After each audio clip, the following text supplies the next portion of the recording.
Assalamualaikum warahmatullahi wabarakatuh. Para pemirsa yang dirahmati Allah, jumpa lagi dengan saya Dr. Panji Aksan dalam acara kesayangan kita, Rehat Ruang Sehat. Sebuah acara yang akan membahas masalah kesehatan yang sedang hangat bersama dengan narasumber yang luar biasa pastinya. Pertama-tama saya ingin terlebih dahulu menyapa nih kepada para pemirsa yang sudah bergabung bersama kita. Semoga selalu diberikan kesehatan, limpah rahmat dan karunia serta keberkahan dari Allah Subhanahu wa taala.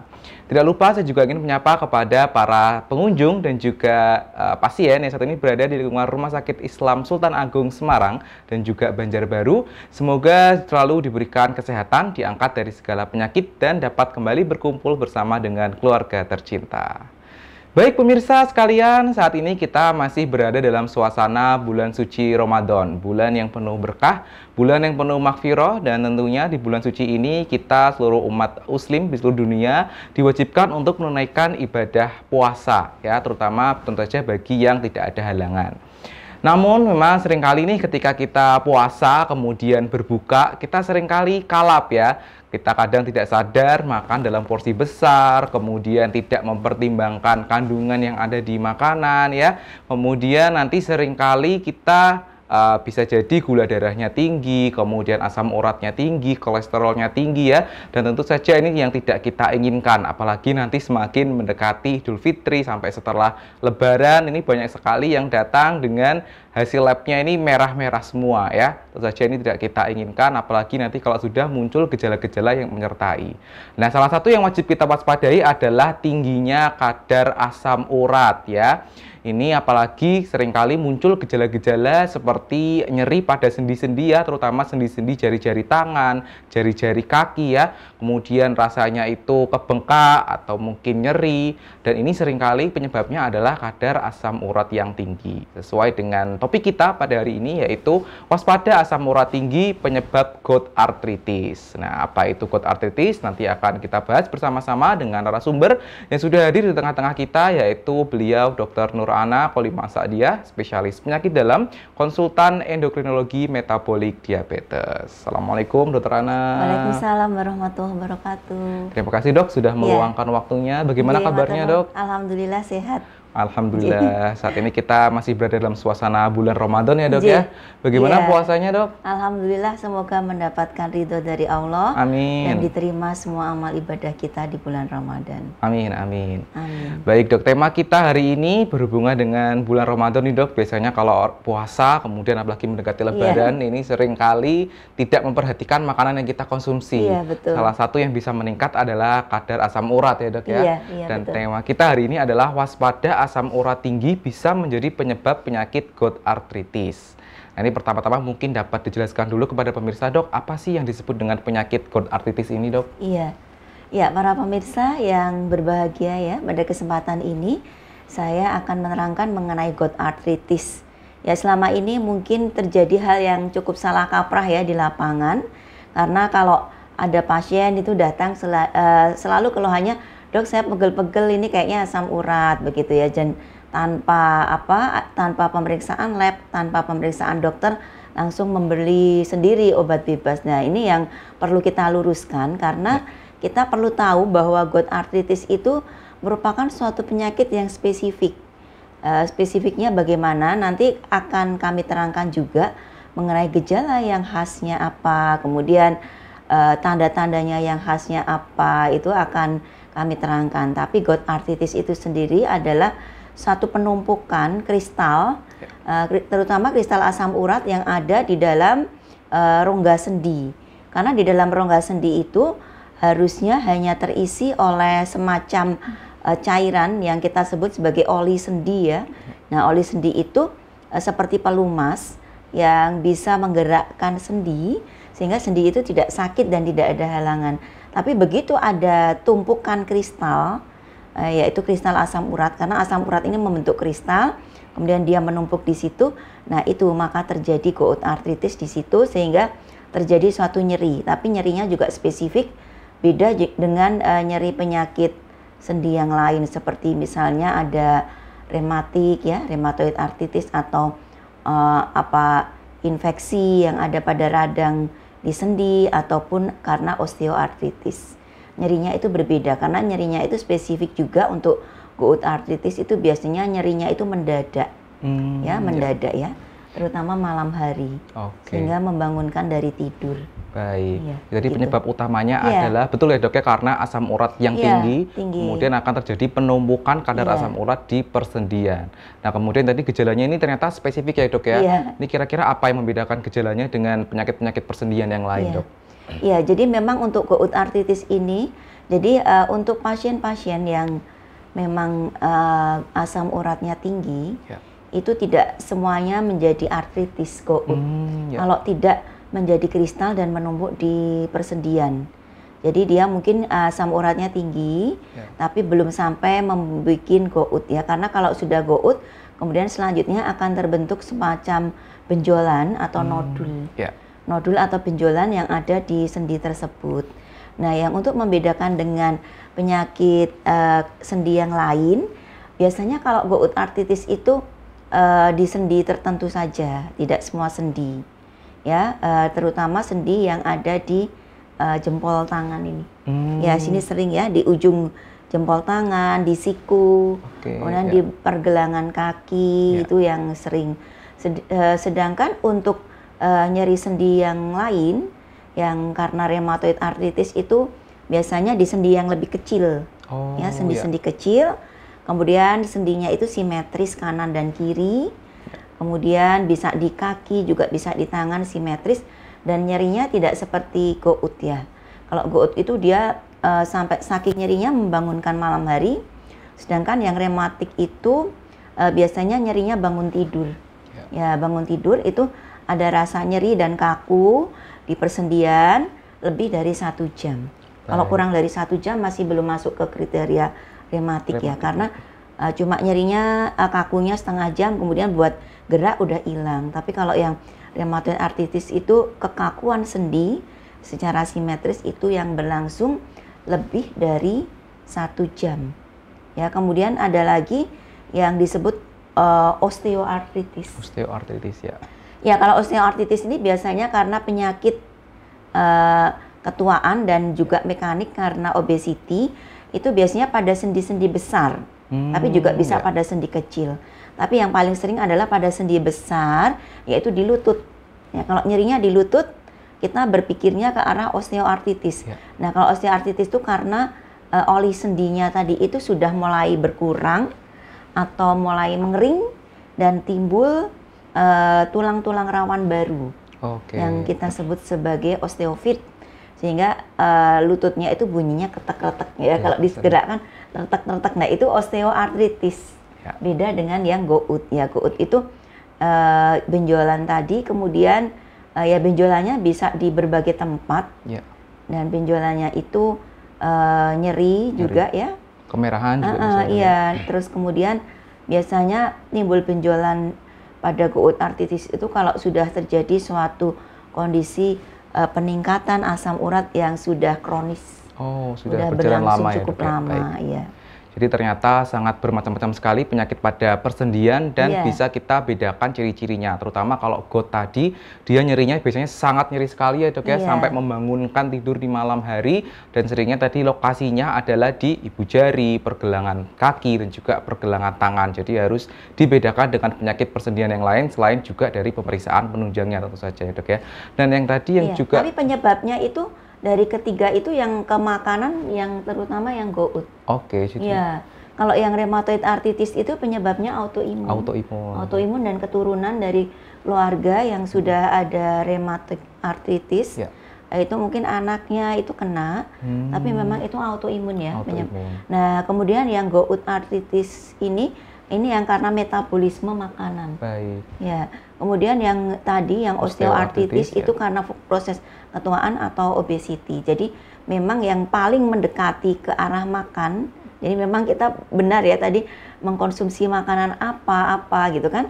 Itu berperan pada metabolisme asam urat. Baik. Ya. Jadi memang apa yang kita makan ini sangat berpengaruh kepada kesehatan kita dan berhubungan dengan penyakit sendi. Yang paling berpengaruh adalah penyakit gout arthritis ini. Tadi. Baik. Dan yang harus diperhatikan juga tidak semua orang yang kadar asam uratnya tinggi ini mengalami gout arthritis ya Dok ya. Semuanya. Nah ini jadi kadang pemirsa di rumah juga harus berhati-hati. Kadang belum muncul gejala tapi asam uratnya ternyata sudah tinggi. Jadi jangan ditunggu muncul gejalanya dulu. Kalau memang sudah tinggi harus segera diobati. Begitu ya Dok ya. Kemudian nih Dok, kira-kira selain faktor asam urat tinggi, apakah ada faktor yang lain yang bisa mempengaruhi gout arthritis Dok? Ya, jadi untuk asam urat itu sendiri itu ada 3 faktor atau 3 mekanisme yang mempengaruhi mengapa seseorang punya asam urat yang tinggi.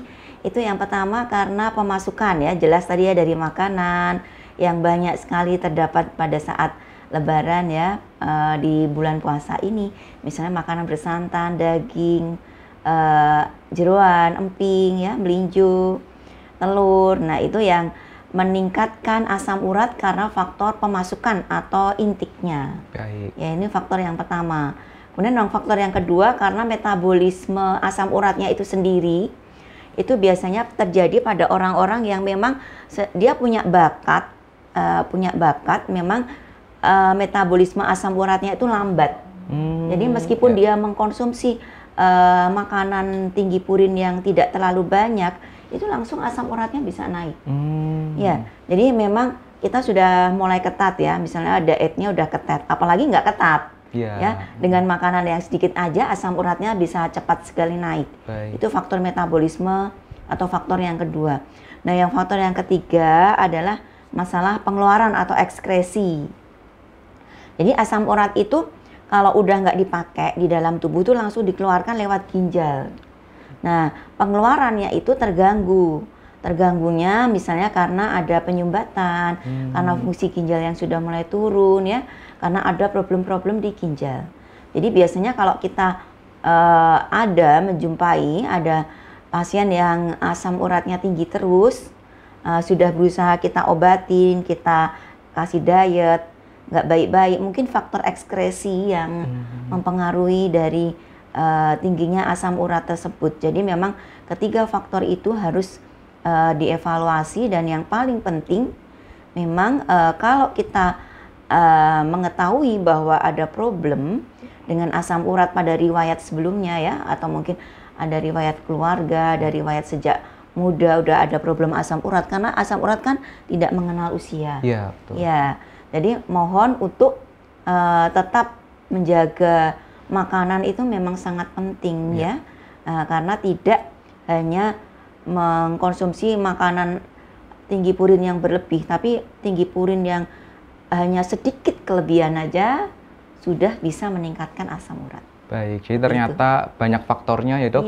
Jadi mungkin banyak juga pemirsa yang bertanya-tanya, perasaan saya tuh jarang mengkonsumsi makanan yang tinggi asam urat, sudah mengurangi, tapi sudah minum obat juga, tapi ternyata kadar asam uratnya masih tinggi. Nah ini ternyata bisa jadi karena faktor bakat atau tadi gangguan dari ekskresinya yang harus kita cari penyebabnya bersama.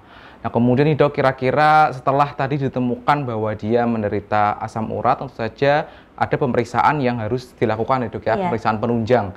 Ini kira-kira apa saja pemeriksaan penunjang yang bisa dilakukan Dok? Iya, untuk pemeriksaan penunjang memang karena tadi berkaitan dengan 3 hal tadi, ya pemeriksaan asam urat, darah, kemudian pemeriksaan fungsi ginjal. Fungsi ginjal tadi ya, ya fungsi ginjal perlu dicek. Dan kalau memang sudah mulai ada keluhan di ini ya, problematika saluran kencing dan ginjal, perlu di USG karena terkadang asam urat yang tinggi terus-menerus itu dia bisa mengendap, kemudian menimbulkan batu. Ya, batunya tidak hanya di batu ginjal tapi juga di batu empedu. Ya, jadi batu karena asam uratnya tinggi menumpuk menimbulkan batu, biasanya kolik orangnya. Ya, kolik. Nyeri perut ya Dok? Ya, nyeri perut yang kayak diremas-remas seperti itu ya, di pinggang ya, atau di perut bagian atas kanan, itu kan tandanya di situ ada kandung empedu. Ya, jadi itu perlu dievaluasi. Nanti kalau dilihat ada nyeri seperti itu, dicek ternyata memang batunya adalah batu asam urat. Nah, kemudian untuk tadi dok, pengecekan kadar asam urat, ini juga pemirsa tentu saja banyak yang menanyakan. Baiknya ini berapa bulan sekali sih dok dicek untuk kadar asam urat dok? Iya, untuk kadar asam urat ini adalah pemeriksaan itu beda ya. Untuk laki-laki dan perempuan punya nilai ambang yang berbeda. Yeah. Kalau perempuan tuh 5,7, kalau laki-laki sampai dengan 7. Yeah. Dan ini pemeriksaannya sebaiknya dilakukan bersamaan dengan pemeriksaan medical check up yang rutin itu.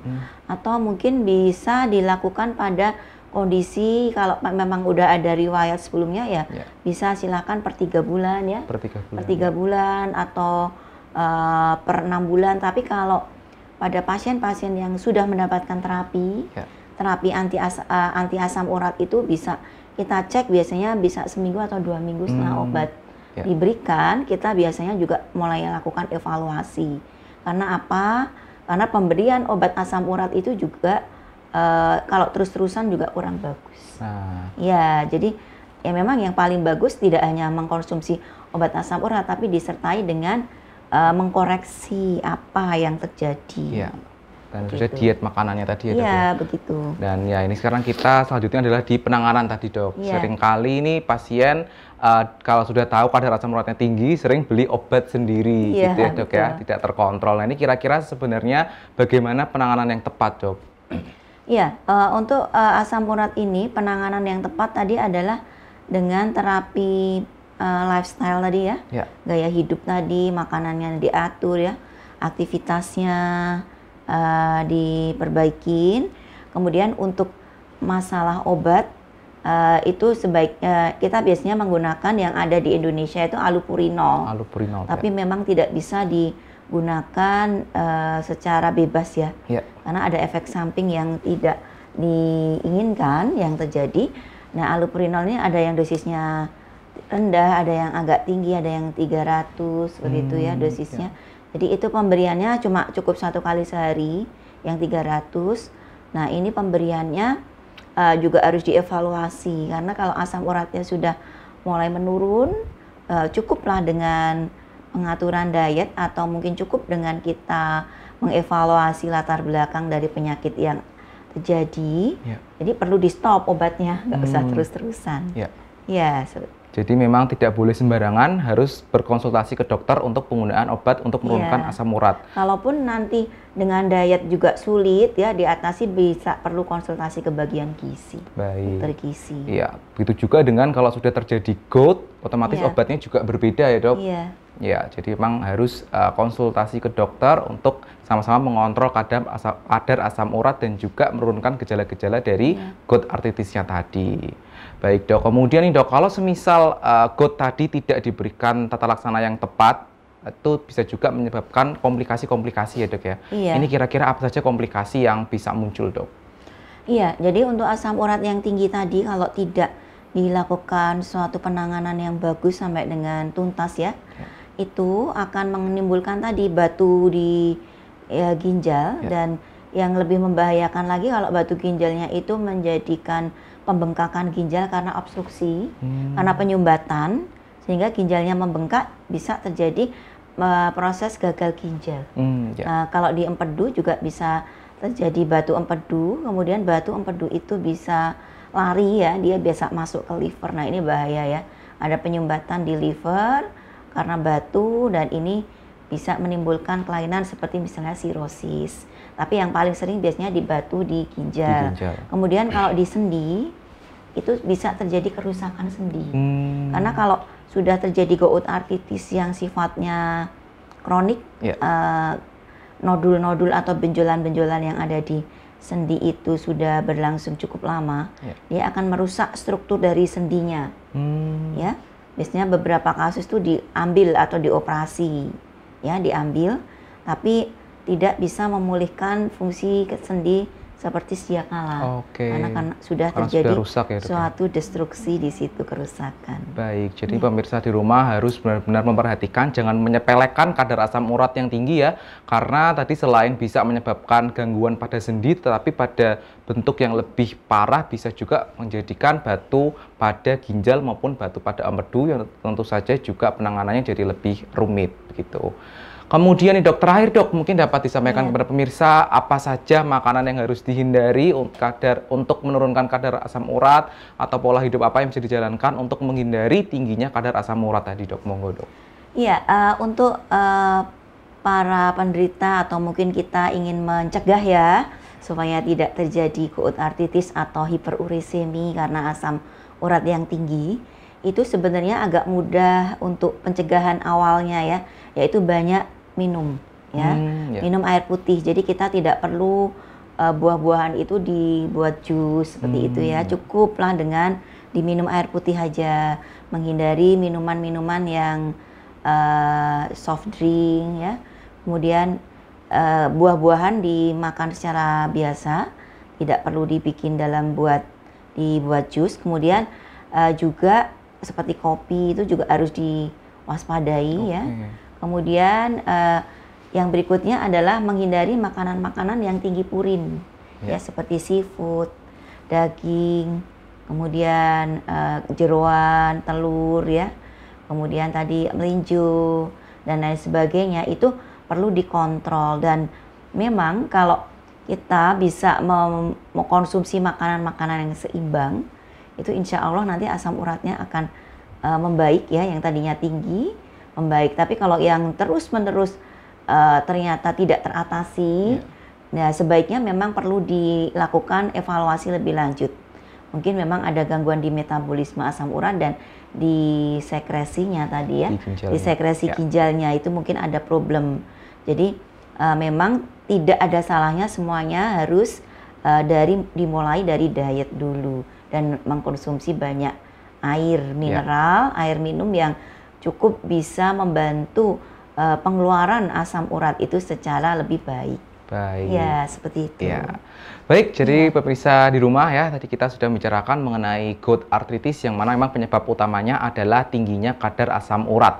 Jadi pemirsa di rumah harus benar-benar memperhatikan ya, harus terus mengontrol kadar asam urat, dan tentu saja yang paling penting adalah menghindari makanan-makanan yang tinggi purin ya, yaitu seperti dikatakan tadi adalah jeroan-jeroan, kemudian seafood, emping melinjo ya, dan harus memperbanyak minum air putih untuk bisa menurunkan kadar asam urat, yang mana bila kadar asam urat tinggi ini bukan hanya bisa menyebabkan penyakit pada persendian atau gout arthritis, tapi juga bisa menimbulkan komplikasi yang lain seperti batu ginjal dan batu empedu yang tentu saja tidak kita inginkan ya. Dan untuk gejala gout tadi juga sudah disampaikan ya, gejala gout arthritis itu yang paling sering adalah nyeri atau bengkak pada sendi, terutama yaitu sendi di ibu jari, sendi di pergelangan tangan, pergelangan kaki ya, yang harus diwaspadai. Ini seringkali nyerinya sangat terasa nyeri bahkan sampai membangunkan tidur. Nah, bila pemirsa sudah mengalami gejala-gejala tersebut, bisa langsung memeriksakan diri ke dokter untuk dilakukan pemeriksaan lebih lanjut dan juga tentunya diberikan penanganan yang tepat ya. Memang saat ini obat yang sering beredar di pasaran untuk menurunkan kadar asam urat yaitu allopurinol ya. Tapi penggunaannya juga harus berhati-hati dan tetap dikonsultasikan ke dokter untuk penanganan yang lebih maksimal. Baik, Dokter Ana, terima kasih atas waktunya pada hari ini, Dok. Sharing-sharing ilmunya yang tentu saja sangat bermanfaat bagi saya pribadi dan juga bagi pemirsa sekalian yang menyaksikan, Dok. Terima kasih. Iya, dan untuk pemirsa di rumah, jangan lupa untuk tetap menyaksikan acara kesayangan kita, Rehat Ruang Sehat, di channel YouTube RSI Sultan Agung dan juga di channel Hospital TV Sultan Agung ya. Jangan lupa untuk nyalakan subscribe, kemudian like dan juga nyalakan tombol notifikasi untuk terus menyaksikan video-video kita yang lainnya ya. Saya Dr. Panji Aksan beserta dengan semua kru yang bertugas mengucapkan pamit undur diri. Wassalamualaikum warahmatullahi wabarakatuh.